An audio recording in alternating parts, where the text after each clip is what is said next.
नमस्कार दोस्तों, आप सबका हमारे इस चैनल जनता जनार्दन पर हार्दिक स्वागत है। दोस्तों, वर्ष 2024 में होने जा रहे लोकसभा चुनाव में हैदराबाद की मुस्लिम बहुल सीट से इस बार मुखर मुस्लिम नेता असदुद्दीन ओवैसी का विकेट गिर सकता है। बीजेपी ने सामाजिक कार्यकर्ता डॉक्टर के माधवीलता को मैदान में उतारकर ओवैसी को शह दे दी है। यदि बीजेपी हैदराबाद के हिंदू वोटर का ध्रुवीकरण करने में कामयाब हो गई तो नतीजे चौंकाने वाले आ सकते हैं। तेलंगाना की राजधानी हैदराबाद की लोकसभा सीट को ओवैसी परिवार की परंपरागत सीट माना जाता है। सुल्तान सलाहुद्दीन ओवैसी ने वर्ष 1984 से 1999 तक हैदराबाद से 6 लोकसभा चुनाव जीते थे। वर्ष 2000 से 2019 के बीच असदुद्दीन ओवैसी भी हैदराबाद से लोकसभा के 4 चुनाव जीत चुके हैं। इस तरह पिछले 10 लोकसभा चुनाव में हैदराबाद की सीट पर ओवैसी बाप बेटे का ही कब्जा रहा है।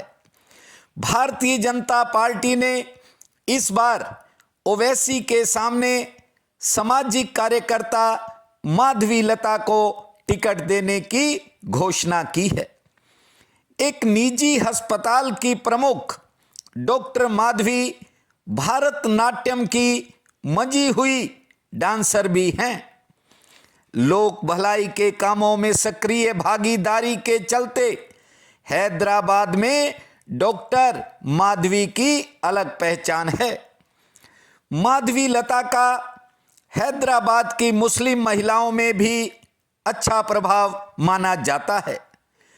3 तलाक के खिलाफ माधवीलता मुस्लिम महिला संगठनों के साथ मिलकर आवाज उठाती रही हैं।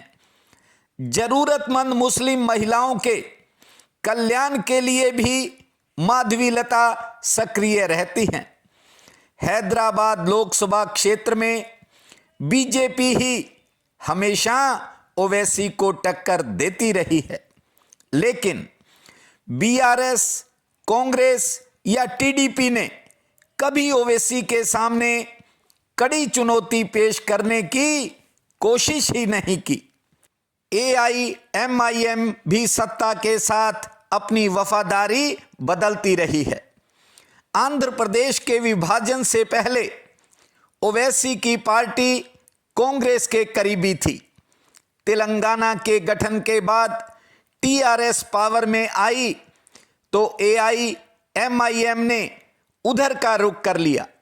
पिछले साल विधानसभा चुनाव में सत्ता बदलने के बाद ओवैसी बंधु एक बार फिर से कांग्रेस के साथ गलबैयां डालते देखे जा रहे हैं। इस क्रम में छोटे ओवैसी अकबरुद्दीन की लंदन में कांग्रेस के मुख्यमंत्री रेवंत राव से मुलाकात भी राजनीतिक हलकों में चर्चा का विषय बनी हुई है। इसी बीच कांग्रेस ने हैदराबाद से सुप्रीम कोर्ट की वकील शहनाज तबस्सुम को टिकट देने की घोषणा की है, लेकिन राजनीति के जानकार शहनाज की उम्मीदवारी को ओवैसी के हक में मान रहे हैं। पिछले 2 लोकसभा चुनाव असदुद्दीन ओवैसी ने 50% से ज्यादा वोट हासिल करके जीते थे।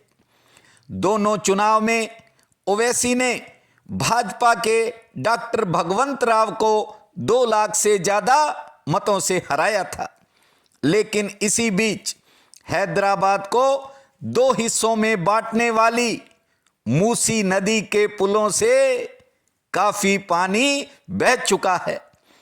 कर्नाटक के बाद दक्षिण भारत में तेलंगाना में बीजेपी का ग्राफ सबसे ज्यादा तेजी से ऊपर जा रहा है।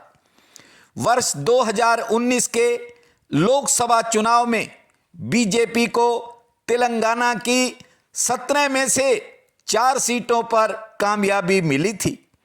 वर्ष 2020 में ग्रेटर हैदराबाद नगर निगम के चुनाव में भाजपा को मिली अभूतपूर्व सफलता भी ओवैसी के लिए खतरे का अलार्म बजा रही है। 150 पार्षदों वाली हैदराबाद नगर निगम में 2020 में बीजेपी ने सीधे 1 से 44 की छलांग लगाई थी। नगर निगम में बहुमत हासिल करने के बाद भी बीआरएस को 44 सीटों का नुकसान उठाना पड़ा था। बीआरएस 99 से घटकर 55 पर सिमट गई थी।